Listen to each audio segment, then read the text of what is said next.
Thanks for taking the time to watch this short video on IT contract reviews and business risk. We're going to go over some firm and policies and processes, talk about best practices, some of the lessons we've learned, and how you can help. The university's audit committee is very concerned about information security. They've asked the chief information officer to report to them each year about the university's security practices. University policy requires CIO approval for all contracts involving IT hardware, software, and services. We want to be sure we protect the university's information and avoid the kind of bad publicity like Auburn University received last year when personal information from 370,000 current, former, and prospective students were breached. This presentation is going to cover things like the time it takes to negotiate a good information technology contract, the 12 things we look for in IT contracts, and lessons learned from reviewing IT contracts. Over the past 6 years, we've approved over 170 IT contracts.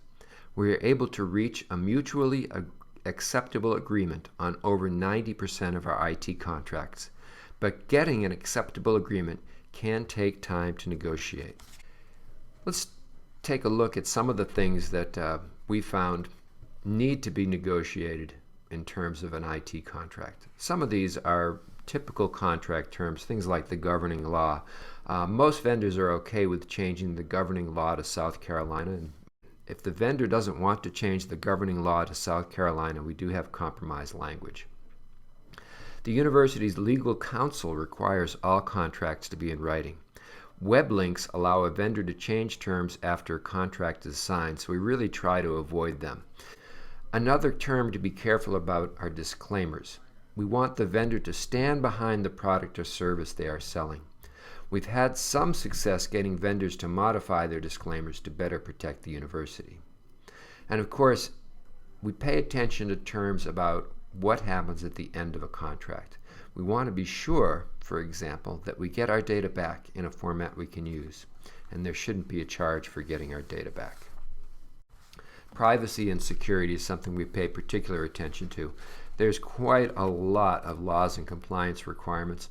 FERPA means Federal Education Rights and Privacy Act. HIPAA is the Health Insurance Portability and Accountability Act, and PCI DSS are a set of standards that our bank makes us comply with. It stands for Payment Card Industry Data Security Standard.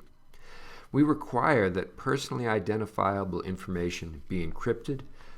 We also require third-party verification that the vendor does what they say they're going to do. Students, faculty, and staff prefer using firm and single sign-on rather than having to learn a whole bunch of different passwords. And vendors that use our single sign-on system actually protect the university because the vendor themselves never get to see firm's password.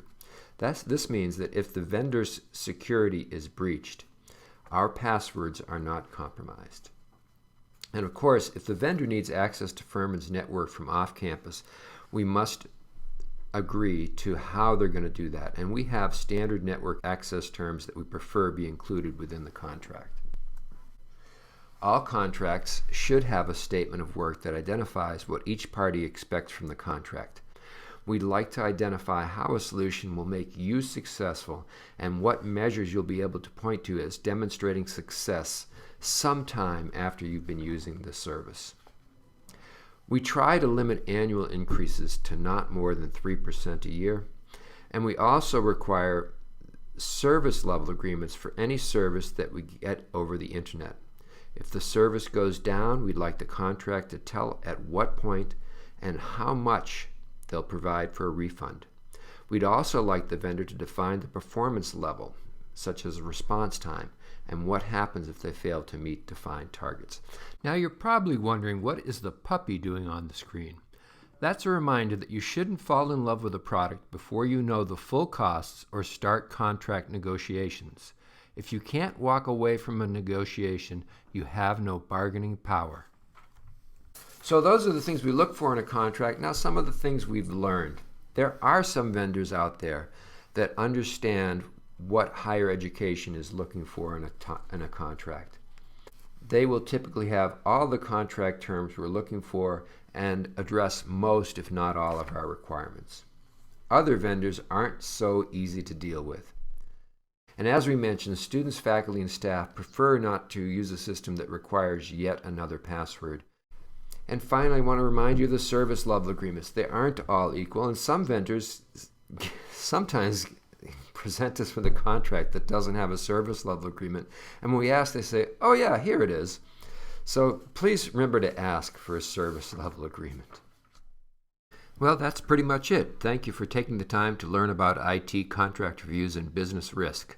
The sooner you get information technology services involved, the better your project will be. We want to work with you to reduce contract risk and make sure your project succeeds. Thanks again.